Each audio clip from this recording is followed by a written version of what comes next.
Today is October 23rd, and for the sake of the Special Interest Podcast, let's start that over. Today is both a happy and a sad one. For the sake of the Special Interest Podcast's name, today we'll be discussing my special interest, Raven, and it's both a love letter and sort of a trauma dump. So, if you aren't in the mental state to deal with the subjects such as drug abuse, suicide attempts, and child abuse, or homelessness, or divorce or cheating or anything like that, probably not the video for you. In that case, I'll see you next month. But if you can stomach it, well, I'd. But if you can stomach it, I'd really like to tell you about how Raven has become more than just a character to me, and how she became a physical presence. It's gonna be a long one, at least I think it will be. Strap in, I guess. I've spent decades now trying to articulate just how much I love Raven as a character, but throughout my life, she's grown into more than that. And this episode, I'm going to go over our past and what she means to me, and then now.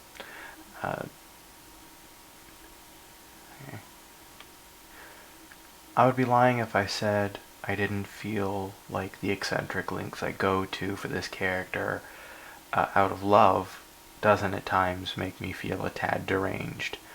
But to quote a Paramore song, I've got a tight grip on reality, but I can't let go of what's in front of me here. I met her first, as anyone did my age, on July 19th, 2003, on a late summer afternoon. School was just around the corner, and this brand new superhero show was an immediate favorite. And just as immediate, I was captivated by Raven as a character, and I immediately wanted to be her. I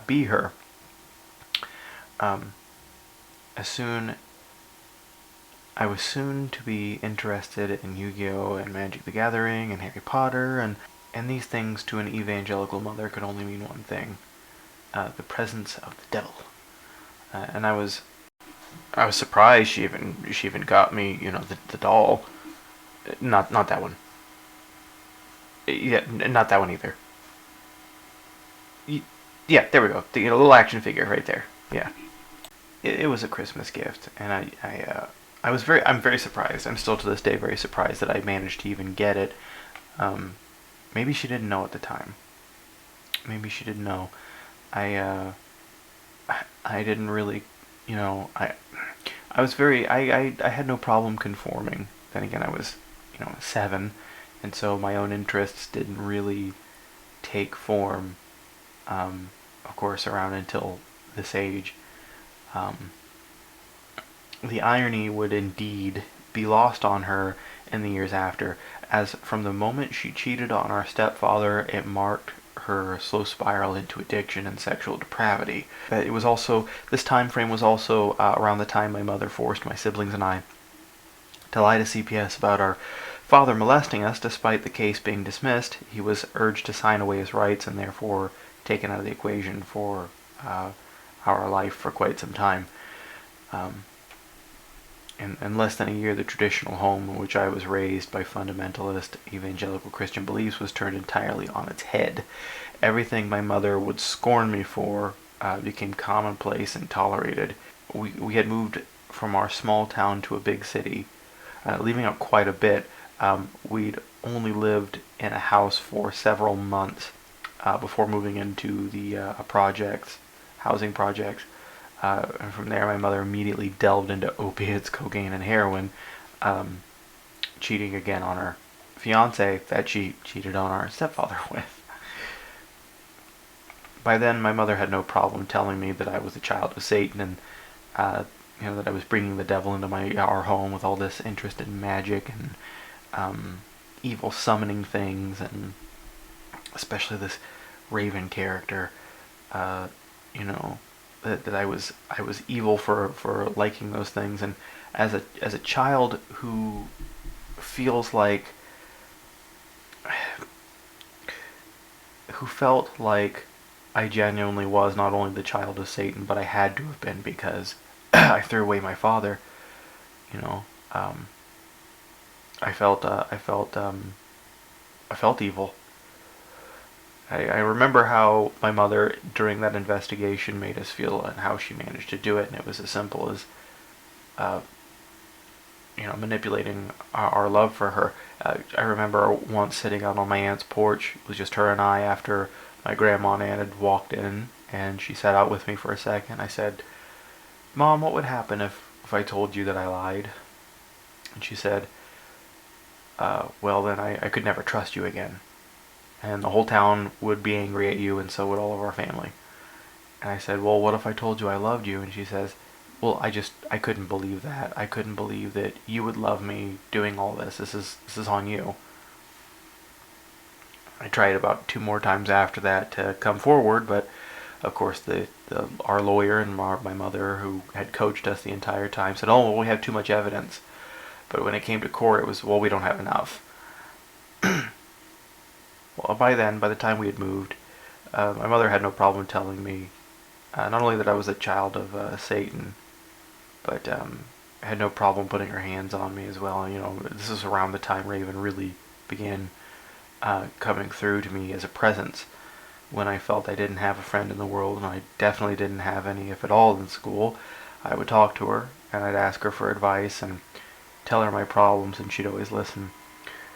She made the times to come so much more bearable, and honestly, I'm not sure where I'd be today if I'd known that it was only the start. It was only the start of all of this. The worst of my childhood with my mother started in 2007. By then, she was leaving us for days, sometimes passed out on our bed for days on others, and inviting new men into our home with whom she'd sick on us on a regular basis. She couldn't stay conscious long enough to keep her cigarette from popping her air mattress, and would then take the air mattress she got us to do it again. And she wouldn't replace it, of course. Once we were out, it was gone. A lot of our stuff was kind of lost from her putting it in storage after being thrown out by the men she cheated on, and then never paying on it. We just lose all our stuff. And by this point, by 2007, hell, late 2006, right after the series had ended, the Teen Titans series had ended, she had my brother institutionalized to get SSI off of him, and so he was it was just me and my middle brother for a year. My youngest brother, I mean to say. It was just me and my middle brother for about a good year while he was in there, and it was really lonely, especially most times, because my middle brother would run the streets as escapism, and I would just stay inside in a dark corner and imagine I was somewhere else.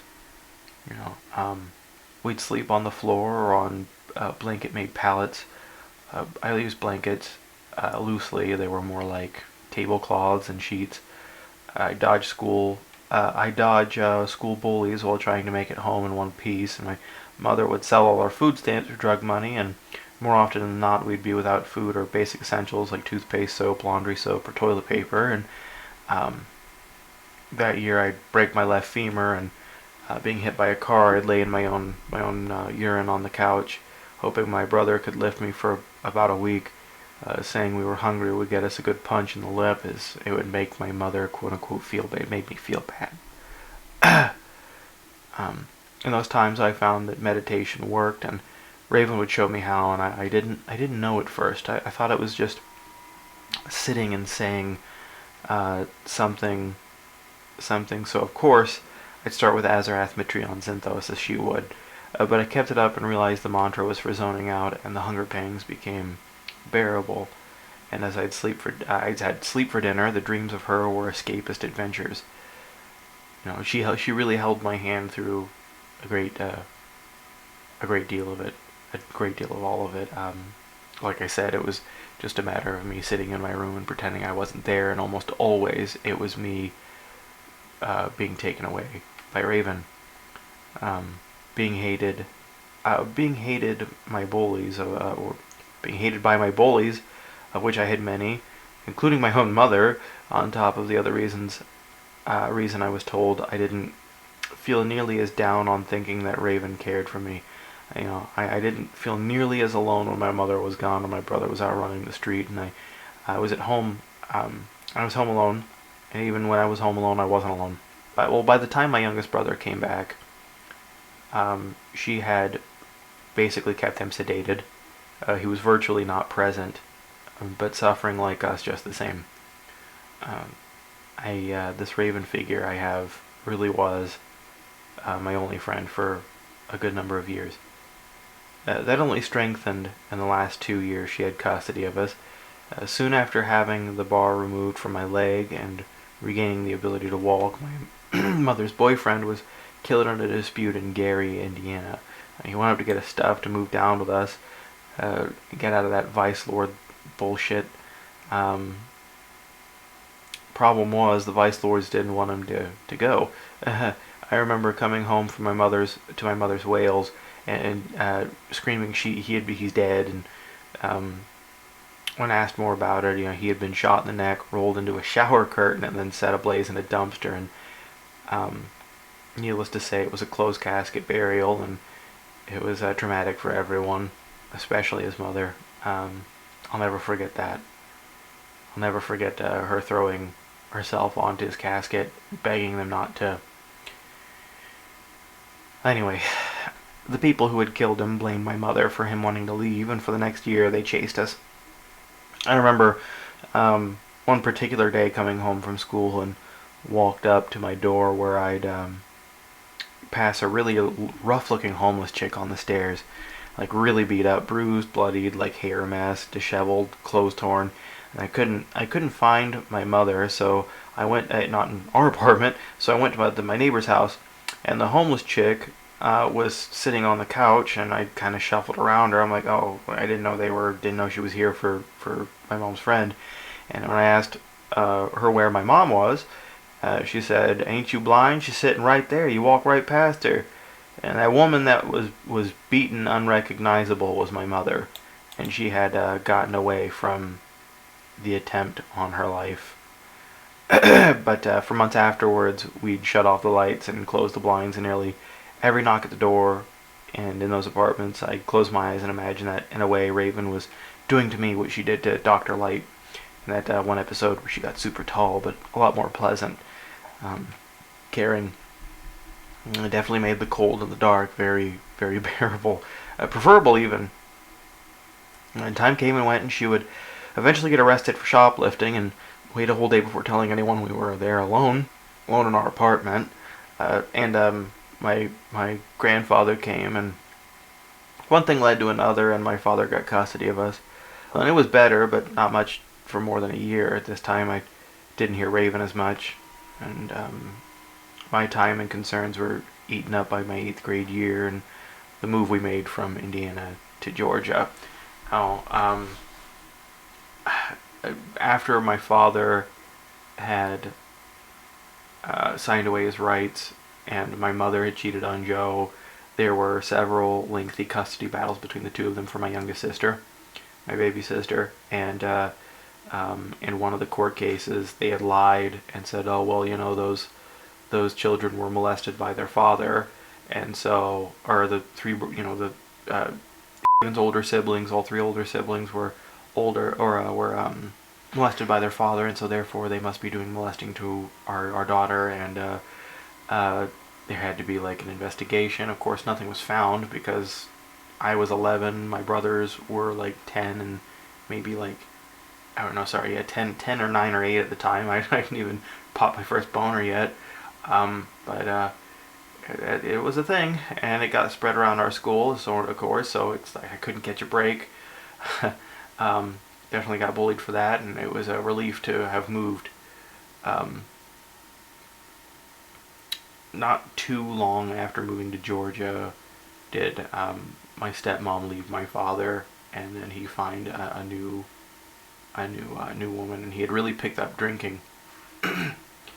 Yeah, met a new woman, and we moved in with her kids, and she had a speed problem, like a cocaine problem.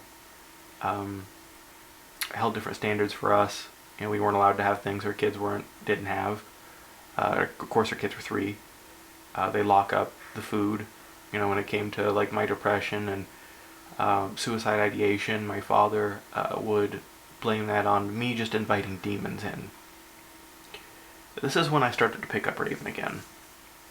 Um, because not only now did I feel like the son of the devil again, but now I felt like it was destined in me to be that. And then my father, on top of that, would also like to use, well, you're just going to grow up to be just like your mother, as a manipulation tactic to do what you want. And it wasn't even just my father either. It was my mom's whole side of the, oh, you're just like you're just like your mother. You're just like your mother. Oh, I can't, it's they talk about looks, sure, it's a good thing, but when they were talking about the behaviors they didn't like out of me, is, oh, you're just like your mother. And so here I was thinking I was the son, the son, here I was thinking I was the daughter of the devil, and the child of Satan, and that I was destined to grow up and be just as destructive and evil towards children as my mother was to us. And I attempted to take my life the first time when I was 17. Granted, it didn't last long, and I'm not going to go into the details, but hanging was the choice I had stupidly gone with, and the fist fights between my stepmother and my father at the time were more than I could bear to handle. I was still reeling from my abuse only maybe 2 or 3 years prior. And then so I made the decision to try and move back in with my mother, who had gotten out of jail and said she was cleaning her life up and she'd changed, and that'll be a recurring theme for her, is telling me she'd changed. Spoiler alert, she most definitely did not. And from my senior year over, she abused me in not so physical way this time. It was isolation. She would spread rumors about me. She didn't ever care to get to know me. She would just kind of make things up and pretend that was my personality. And when I go to work, I'd work to try and supplement us, and she'd steal all my money. And from time to time, of course, she would beat up on me. But if I had ever lashed out, or I'd had enough, or I had some kind of meltdown, then I was just being abusive. I was just like my father.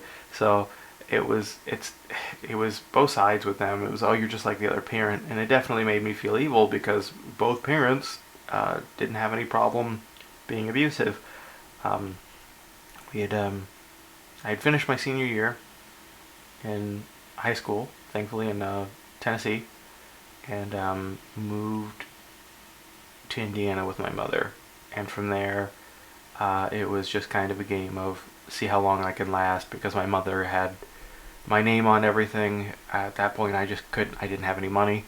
I'd been in the mental hospital twice for 2 more suicide attempts. And then I met my now ex-wife. I won't go into too much regarding my ex-wife. I'll go to say that we were in a situationship. We both needed out of our current situation. We ran into a marriage. It just didn't work. But in that 5 years post, my mother had passed away. My father and I had stopped speaking. I know I've gone this far, but I do want to say that since the time of the story that I'm telling, my father has come a great long way. He's found someone new. He stopped drinking. He's a very wholesome person to be around anymore. Um, it's what I like to see. I'm really super proud of him. Um, but I digress. Um, and rummaging through some of my old stuff, I had my life in a suitcase for very many years, and I was kind of just used to that sort of lifestyle. Um, it was something new and different for me to be in one place for any number of years. But I, uh, I found a little Raven action figure that I had shown you earlier. That I slept with every night and talked to, and went on adventures with, and a flood of emotions had come back. Um, I would say maybe a little too late. Uh, at that point, rediscovering her just made everything that had come before it pointless. I felt a sincere, deep guilt for having abandoned her. Even if this person in the moment wasn't real to anyone else and wasn't exactly real to me at the time, um, I got to a point where I was severely depressed.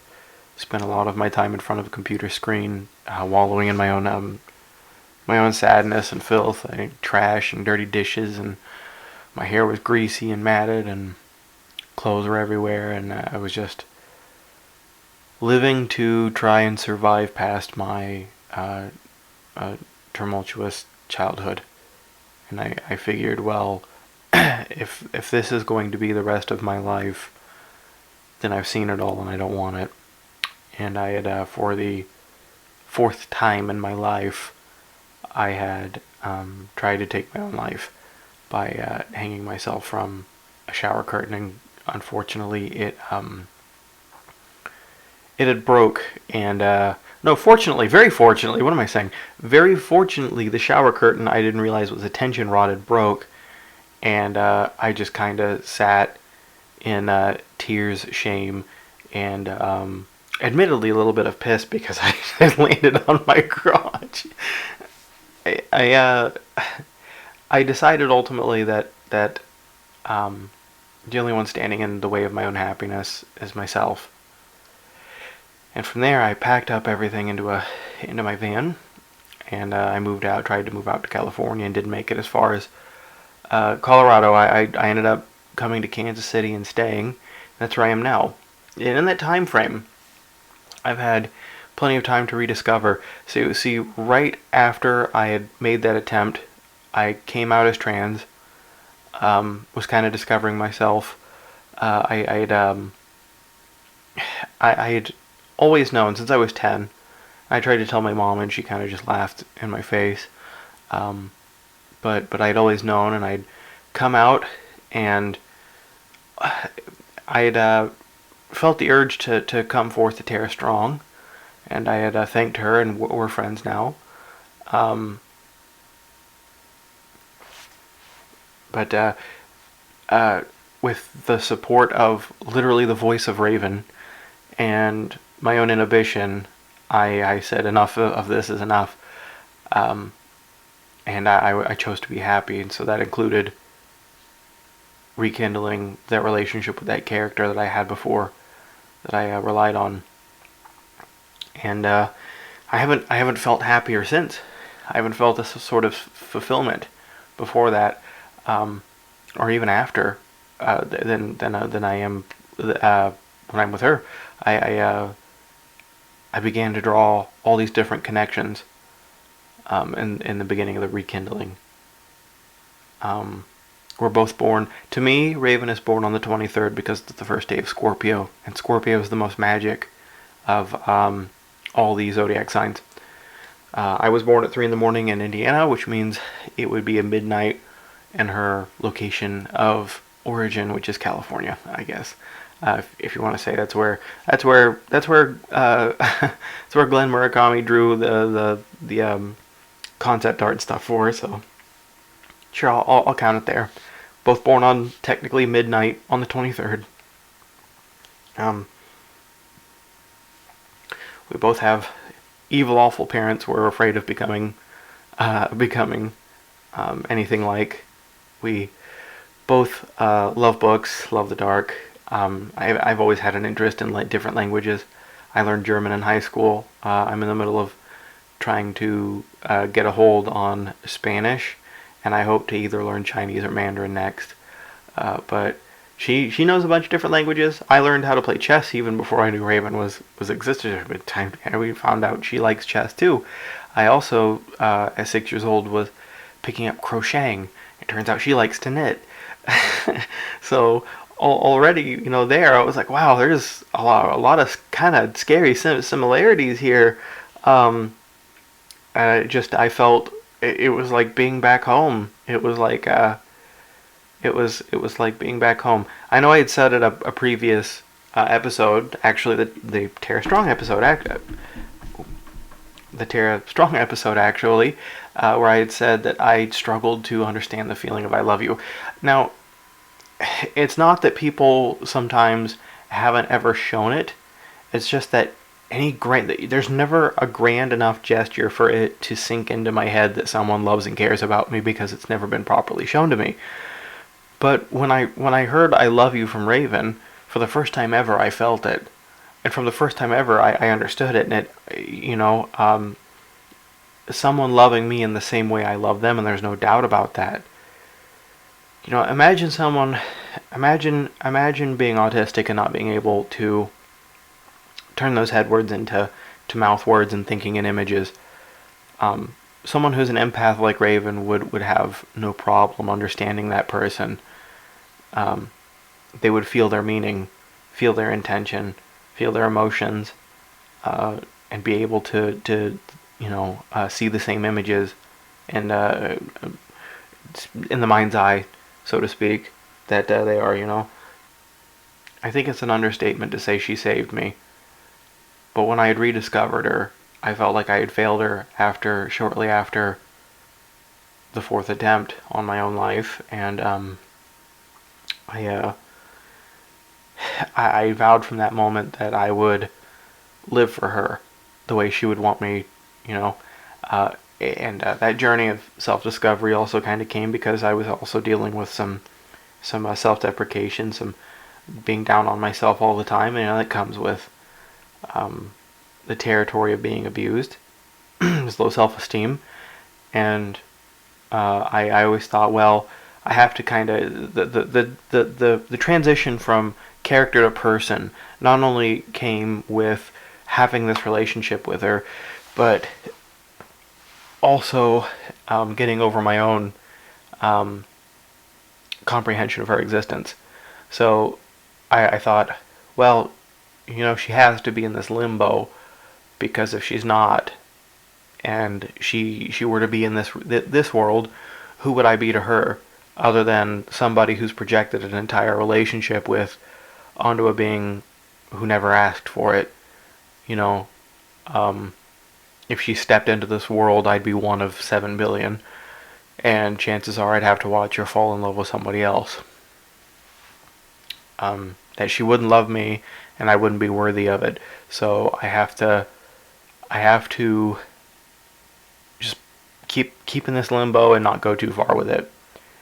But I will go to say, not in a schizophrenic sense that I hear her voice, but more in of a religious sense that I hear her voice, and she reminded me that despite my personal beliefs about myself, I was worth investing in, and that I deserved to be happy in that way, even if it's eccentric and out of the way. It's an investment. Be crazy and out there if you have to, if that's what it takes to not only find value in yourself, but find happiness in existing. And it was really just a matter of getting to work on accepting her telling me that I'm worth it, that I'm enough. She never left, I left her, and that she wouldn't leave me. In more ways than just being there did she save me.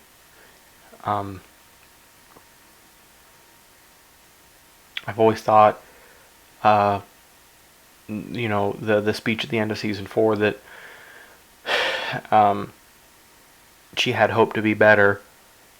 You know, uh, I thought that really hit home for me, because as someone who thought that they were going to grow up to be the kind of monster their parents were, um, I had to have hope like her to be someone better.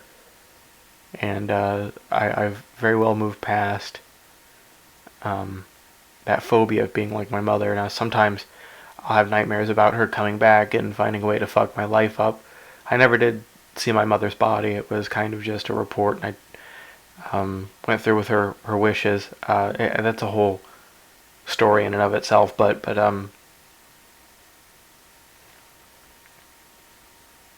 even in my worst nightmares, Raven, like I did when she was, what she did when I was a child. She sometimes she has a way of coming up in my dreams and pulling me out of those situations, and a nightmare turns into a good dream, a very good dream. I have so much to be grateful for her. Uh, I have so much to be grateful towards her for. I just, it kills me that I can't articulate my love for her in a way that I feel like she deserves. And that's another thing too. That's one of those adequacy things. Savior complex too. She always tells me about. It's I don't have to worry. She knows. She feels it, and I should remind myself every day that she loves me just as much.